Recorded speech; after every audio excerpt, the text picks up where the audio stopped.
Live TV, सच सबसे आगे। नमस्कार, मैं हूं Iqbal Parvez. The live TV में आपका स्वागत है।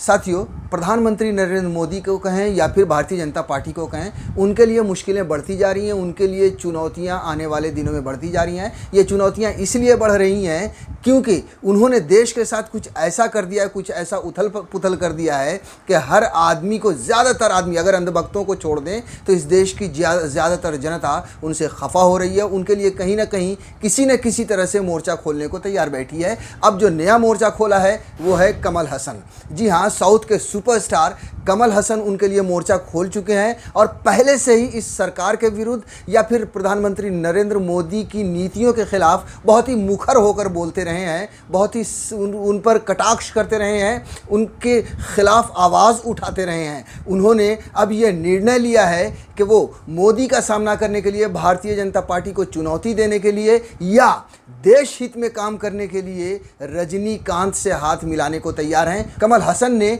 अपनी तरफ से मन बना लिया है और निर्णय ले लिया है, बस अब निर्णय लेना बाकी है। तो रजनीकांत को, अगर कमल हसन की बात करें तो कमल हसन ने साफ कर दिया कि हमारा मकसद बदलाव है। अगर वो अपनी नीतियां साफ करें, यानी रजनीकांत अपनी नीतियां साफ करें, तो हम साथ में मिलकर काम कर सकते हैं। जाहिर सी बात है, जब ये जो घोषणा आई है कमल हसन की तरफ से, तब से सियासी हलकों में काफ़ी उथल पुथल हो रही है। काफ़ी लोग कानाकानी बातें करना शुरू कर दिए हैं कि ये कितनी बड़ी चुनौती होगी। ये दोनों रजनीकांत और कमल हसन अगर साथ आते हैं तो आपको बता दें कि दक्षिण भारत में इनकी बहुत बड़ी पकड़ है। ये बहुत बड़े अभिनेता, सुपरस्टार, मेगा स्टार हैं। अगर ये साथ आते हैं तो ये भारतीय जनता पार्टी के लिए, प्रधानमंत्री नरेंद्र मोदी के लिए बहुत ही बड़ा झटका होगा, बहुत ही बड़ी चुनौती होगी। अब आपको हम बता देते हैं थोड़ा सा डिटेल में, ये जो खबर छपी है उस पर बता देते हैं। अभिनेता से नेता बने कमल हसन ने सुपरस्टार रजनीकांत से राजनीति में हाथ मिलाने के संकेत दिए हैं। मक्कल निधि मय्यम यानी MNM, ये जो पार्टी है, कमल हसन की पार्टी है, उनके अध्यक्ष कमल हसन ने कहा है कि वह लोगों के हित के लिए किसी भी तरह का ईगो त्याग देने के लिए तैयार हैं। ये जो ईगो की बात मैं आपको क्लियर कर दूं कि ये जो दोनों सुपरस्टार हैं ये आमतौर पर साथ नहीं आते हैं, ख़ासतौर से फिल्में, और हमने पहले भी बॉलीवुड, हिंदी फिल्म इंडस्ट्री में भी देखा है कि जो दो बड़े स्टार्स होते हैं उनमें कहीं ना कहीं ईगो क्लैश होता है, उनमें कहीं ना कहीं आन होती है, आगे निकलने की होड़ होती है, इसलिए इनके ईगो क्लैशेस होते रहते हैं। लेकिन कमल हसन ने मोदी को परास्त करने के लिए, भारतीय जनता पार्टी को परास्त करने के लिए अपने ईगो को किनारे कर दिया है और उन्होंने कहा है कि लोगों के हित के लिए किसी भी तरह का ईगो त्याग देने के लिए तैयार हैं। रजनीकांत की राजनीति में एंट्री को लेकर उन्होंने कहा कि रजनीकांत की नीतियां स्पष्ट नहीं होने तक वह कोई कमेंट नहीं कर सकते। यानी रजनीकांत ने ये घोषणा तो हो चुकी है, ये खबर आ चुकी है कि रजनीकांत एक नई पार्टी बना रहे हैं, लेकिन अभी तक उनकी नीतियां कि वो किस नीति पर काम करेंगे। जैसे अगर हम नीति की अगर बात करें, आपको थोड़ा सा बता दूं कि भारतीय जनता पार्टी की जो नीति है वो हिंदू मुसलमान की नीति है, हिंदू मुसलमान करके इन्हें राजनीति करनी है। कमल हसन जो कह रहे हैं उनकी नीति है कि उन्हें देश में बदलाव लाना है, उन्हें राज्य में बदलाव लाना है, उन्हें देश के लिए काम करता है। तो ये जो नीतियाँ होती हैं वो रजनीकांत की नीति अभी साफ नहीं है कि वो किस नीति पर काम करेंगे।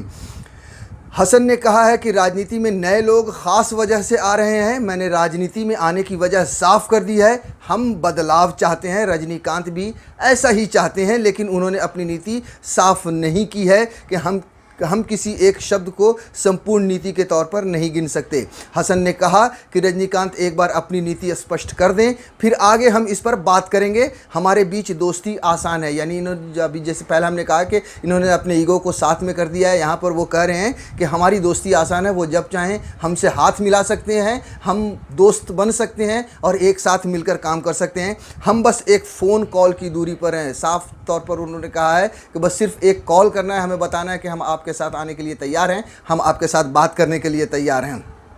हम बस एक फ़ोन कॉल की दूरी पर हैं। अगर ज़रूरत हुई और संभव हुआ तो हम एक दूसरे की मदद करेंगे। उन्होंने, यानी कमल हसन ने आगे कहा कि गठबंधन पर रजनीकांत को फैसला करना है। एक बार फैसला होने के बाद हम बैठकर इस पर चर्चा करेंगे। यानी अगर गठबंधन हो गया तो फिर हम उनके साथ बैठकर चर्चा कर लेंगे कि किस तरह से हमें साथ काम करना है, किस तरह से इस देश में, राज्य में बदलाव लाना है, राजनीति में बदलाव लाना है। बता दें कि रजनीकांत के सियासी दल को लेकर चर्चाएँ तेज़ हैं। भारतीय चुनाव आयोग ने रजनीकांत की पार्टी के लिए चुनाव चिन्ह तय करने के संबंध में एक पत्र जारी किया है। रजनीकांत की पार्टी 2021 में चुनाव लड़ने की चर्चा है। खबर है कि 2021 का चुनाव भी जो वहाँ राज्य में होने हैं वो होंगे। आपको बता दें कि सरकार की नीतियों के खिलाफ, भारतीय जनता पार्टी की नीतियों के खिलाफ काफ़ी मुखर होकर कमल हसन बोलते रहे हैं।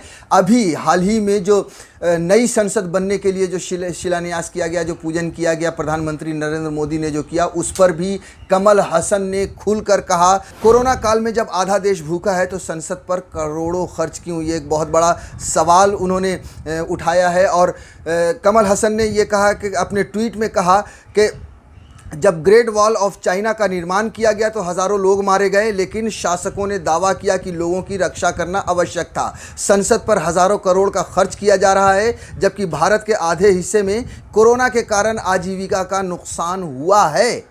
कृपया उत्तर दें मेरे निर्वाचित प्रधानमंत्री जी। उन्होंने सवाल पूछा है प्रधानमंत्री नरेंद्र मोदी से। उन्होंने संसद जो नहीं बन रही है उस पर यह भी कहा कि हसन ने ट्वीट करते हुए लिखा कि क्या इस समय करोड़ों रुपए खर्च करके संसद का निर्माण करना ज़रूरी है। बहुत बड़ा एक सवाल उठाया है कि इस टाइम जब आधा देश भूखमरी से जूझ रहा है, बेरोज़गारी से जूझ रहा है, जीडीपी से जूझ रहा है, अर्थव्यवस्था से जूझ रहा है, कोरोना से जूझ रहा है, ऐसे में क्या नया संसद बनना ज़रूरी है। उन्होंने लिखा है कि क्या इस समय करोड़ों रुपए खर्च करके संसद का निर्माण करना ज़रूरी है। किसकी रक्षा के लिए हम संकट के समय इस संसद का निर्माण कर रहे हैं। ये कमल हसन ने सीधे सीधे प्रधानमंत्री पर से सवाल पूछा है कि हम किसकी रक्षा करने के लिए नया संसद बना रहे हैं। ऐसे हालात में नए संसद की ज़रूरत क्या है। जब कोरोना काल शुरू हुआ था देश में और पहली बार जब प्रधानमंत्री नरेंद्र मोदी ने इसकी घोषणा की थी, लॉकडाउन की घोषणा की थी, तब भी कमल हसन सामने आए थे और उन्होंने इस नीति का, उनके इस निर्णय का प्रधानमंत्री नरेंद्र मोदी के खिलाफत की थी। और उन्होंने कहा था कि ये समय पूंजीपति उद्योगपतियों से दोस्ती निभाने का नहीं है, साथ देने का नहीं है। ये समय अलग है, ये समय महामारी का है। उन्होंने प्रधानमंत्री नरेंद्र मोदी से ये सवाल पूछा था और कहा था कि इस समय क्या ये निर्णय सही है। और हम सब जानते हैं कि किस तरह से कोरोना काल का जो लॉकडाउन का जो निर्णय था जिस वक्त लिया गया, वो निर्णय कितना गलत था, कितना बुरा इस देश पर असर पड़ा है, ये सब हम अच्छे से वाकिफ़ हैं। लेकिन कमल हसन ने लॉकडाउन के समय ही ट्वीट कर ये निशाना साधा था प्रधानमंत्री नरेंद्र मोदी पर। और उस समय उन्होंने कहा था कि नरेंद्र मोदी के 21 दिनों तक लॉकडाउन के फैसले पर कहा था कि सरकार को इस बारे में सोचना चाहिए कि 21 दिनों तक लॉकडाउन के दौरान मजदूर और ग्रामीण अपना पेट भरने के लिए कहां जाएंगे और उनकी दुर्दशा को नज़रअंदाज नहीं करें। यह केवल अमीर उद्योगपतियों की मदद करने का समय नहीं है। छोटे और मध्यम उद्योगों ने हमेशा हमारी अर्थव्यवस्था को बचाया है। जो लोग उन्हें नज़रअंदाज करते हैं वे अपनी स्थिति खो देंगे। यह इतिहास है। ये इनका जो ये ट्वीट था वो आज सच साबित हुआ है कि किस तरह से इतिहास बन गया है, किस तरह से बेरोज़गारी आई है, किस तरह से मज़दूरों को किन तकलीफ़ों का सामना करना पड़ा है। ये उनका पूर्वानुमान था जब पहली बार घोषणा हुई थी लॉकडाउन की। और जिस तरह से बुद्धिजीवियों ने उसकी खिलाफत वर्जी की थी, उसी तरह से कमल हसन ने भी नरेंद्र मोदी के इस फैसले का स्वागत नहीं किया था, उनके विरोध में खड़े हुए थे और उन्होंने ट्वीट कर ये साझा किया था पूरे देश और दुनिया के सामने। बहरहाल कमल हसन ने अपना निर्णय बता दिया है और ये साफ कर दिया है कि अगर रजनीकांत उनके साथ आएंगे तो वो उनके साथ मिलकर देश के लिए काम करने को तैयार हैं। लेकिन क्या रजनीकांत उनके साथ आएंगे? अगर रजनीकांत भी वाकई बदलाव चाहते हैं इस देश में तो उन्हें साथ आना चाहिए कमल हसन के। और अगर ये दोनों जोड़ी एक साथ आई सामने में, वैसे साउथ के और भी बहुत सारे स्टार्स हैं जिनमें प्रकाश राज का नाम लेना मैं ज़रूरी समझता हूँ कि प्रकाश राज ने भी हमेशा से नरेंद्र मोदी की नीतियों की, इस सरकार की खिलाफत वर्जी की है, उनके विरोध में खड़े हुए हैं और लोगों के सामने मुखर होकर बात की है और बताया है कि इस सरकार का निर्णय, इस सरकार की नीतियां कितनी ख़राब है। ऐसे में अगर ये दो सुपरस्टार्स कमल हसन और रजनीकांत साथ आते हैं तो ये जो दक्षिण में जो ये पैठ बनाने की कोशिश है भारतीय जनता पार्टी की, उनके लिए बहुत ही बड़ा सर दर्द होगा। उनके लिए, भारतीय जनता पार्टी के लिए, नरेंद्र मोदी के लिए बहुत ही बड़ी चुनौती होगी। लाइव टीवी, सच सबसे आगे।